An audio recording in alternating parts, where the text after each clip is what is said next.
Cool, thanks for having me. I was telling someone earlier, someone asked me if we bribe people. I'm not certain, so I texted our CMO to make sure we weren't bribing people to say nice things about us. So for those of you who aren't sick of hearing about Autopilot today, Autopilot is really a simple and visual approach to journey marketing. And our whole aim, especially on the product side, is to make customer journey marketing affordable and accessible to millions of customers worldwide. So we try and sort of build, someone at a recent conference I spoke at compared to it as the Squarespace for marketers. And so I really like that analogy. That's really what we're trying to focus on and build. So I wanted to talk today about us, everyone in this room. I was speaking earlier just outside with Alex, and we were talking about how conferences like this are really good therapy sessions for all of us. It's a chance to talk about what we're doing well at, areas that we haven't figured out, and we can all work together to try and figure this shit out together, to be quite frank. But one thing at these conferences we rarely talk about is, the one thing we do talk about is that, this idea of marketing and marketing automation and account-based marketing and optimizing our emails and our subject lines. And we talk about our own efficiencies, automating generic tasks. But we rarely talk about the customer experience we're actually creating and doing that for the end user.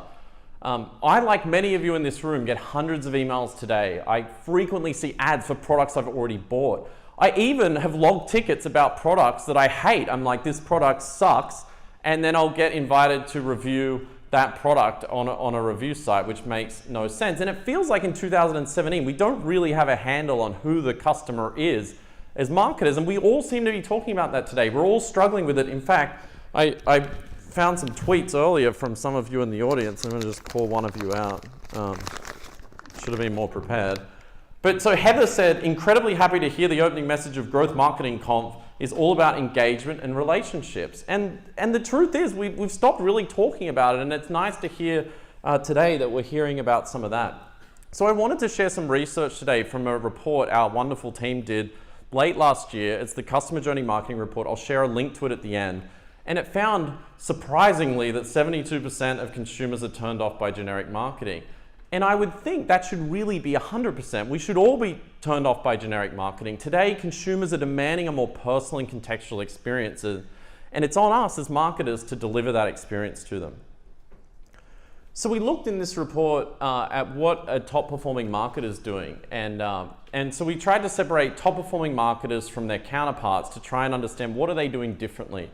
And the first thing we learn about them is they're leading these cross-functional initiatives to map the customer journey organizational-wide. They're figuring out how do we orchestrate communication right across the company so we have a consistent experience and we have a delightful experience. And so 88% of marketers who had mapped the customer journey drove better customer acquisition, NPS, and retention. So they were getting more referrals, they were retaining more customers, they were creating a better customer experience. The second interesting takeaway is this idea of investing heavily in data. And you heard this earlier. I mean, Alex and the team at Crunchbase are phenomenal at this. I've learned a tremendous amount from them. They're using data to make more intelligent and informed decisions. They're adopting predictive analytics to try and understand their customers better. And why are they doing all this? Because they want to have more personal and contextual relationships with their customers. So what this is leading to, people like Alex that you saw talking earlier, these top-performing marketers are leading, I believe, one of the biggest seismic shifts in the way we think about customer information today and the way we store customer information. So if you look at my, my evolution slide here, we have the small chimp, which is really CRM. And you can sort of credit that to a company called Act, and then later Siebel, and then more recently, Salesforce kind of brought CRM into the cloud. And so CRM was a really elementary view of the customer built around a sales process. It stored some information about the customer, call logs and a few details. And then in the last decade, we got a little bit more advanced. We went to my V2 here, which is we started using marketing automation, and we had an API, and we tied that into our CRM. And then we started incorporating things like websites, visits, and these arbitrary scores were like, you filled in a form, 10 points. You clicked on an email, 20 points. There was really no method to that madness. And now we're entering what I call V3, which needs a better name. But it's really this desire by top performing marketers to understand the customer better than their competitors. They want to store customer information right across the customer lifecycle, to understand their customers well beyond the acquisition stage of the customer lifecycle. So this is what most of us do today. We look at a very small piece of the puzzle. We look at data related to acquisition, and I do not blame you. I've been in your position when you're starting out before. I'm like, I want to acquire customers, I want to acquire them quick, and I don't give a shit about all this other stuff. I get it. But what we do in doing that is we create this culture in our team of just collecting data about the acquisition stage, and then we store it in a model that was really built around a sales process. So we go from storing things as a lead and bringing this beautiful view of the customer together, and then like, oh, now we'll transfer it over to this contact and account-based system. Instead of just worrying about what kind of relationship do we want to have with this customer and how are we going to store the data in a really humanized way. So what I've seen in action, and what we also found in our report, is that not only are top performing marketers investing in data, but they're using the customer data to improve the customer experience. And so they're storing all of this additional information about the customer, and they're working really hard right now to find out where do we store this data, and how do we visualize it, and how do we make decisions off it. This slide, I think, sums it up from the research better than anything else. It literally clearly shows you the difference between high-performing marketers and everyone else. If you can take away one thing from today, I would take away this slide. It says 29% of top-performing marketers are focused on brand awareness, followed by customer satisfaction. The other guys are still stuck in the past. They're stuck in the last decade. They're just focused on customer acquisition, and they're not thinking through creating this great experience for their customers. So I didn't come up here to preach to you about a customer journey framework today. I didn't even come up here, quite honestly, to preach to you about Autopilot. I don't care what software you use to do this. But what I do encourage you to do is go away, work cross-functionally, work across your team, and figure out the customer experience that you want to create for your users. And think about yourself. Think about the experiences you have with your favorite brands today, and then other companies, maybe in the B2B space, that you get frustrated with, that create a poor experience. And so we use this acquire, nurture, grow framework, and I'll make sure there's a link to my slides at the end of this if you want to use this. But it doesn't really matter what framework you use. What's important is the exercise that you go through. You think through the holistic customer experience. And in our own business, you know, we're about to do this again. We're about to go through from scratch and look at mapping our own customer journey from scratch again and seeing where we can improve it, improve the overall customer experience. So rather than just rant about data and customer experience and all of these fancy buzzwords, I thought I'd just give you a few examples, some practical examples of, Dan touched on this earlier about using event-based data and various other data in the customer journey to really have an impact and create great relationships with customers. So I'm giving you some real examples we use at Autopilot today with real analytics from those results so you can get a sense of what I mean. These are very focused examples, but there's numerous touch points along the customer journey where you can truly delight people, and this is some of those that I've found most important. So we get a lot of trial signups at Autopilot. In fact, so many that obviously they're not all going to convert, and it's no difference if you have an e-commerce store, you sell another product, or you have a physical product in the real world. Not all customers are going to buy straight away, and none of this is new. Lead nurturing and the concepts have been around for a decade, as John Miller spoke about earlier today. But what's important is, as we begin to nurture those leads, we start to accumulate a wealth of information about them. What events they're doing in the product, you know, how deep was their trial experience if they've had one, how big is their contact database size. This particular example is focused on if they've never tried our product. And we look at things like demographics, job title, company size. We use predictive lead scoring with Infer as well internally. But the important part is we are able to provide the same experience at scale to the majority of our sort of self-serve SMB customers, as well as our higher tier customers where we might want to engage them through a sales rep. And we've thought deeply about this experience. We're able to put things like a Calendly link in the email to allow them to self-select and book a time. So we improve the life of the salespeople in the company as well. They can come in each day, look at their calendar, and they've got booked meetings where they're easily able to see the context about the relationship that we have with that person. And you can see from the stats alone, the people we've nurtured through this methodology are converting at almost 3 times, and the ASP is almost 1.5 times higher. The second is, how do I identify people who have high intent but haven't converted?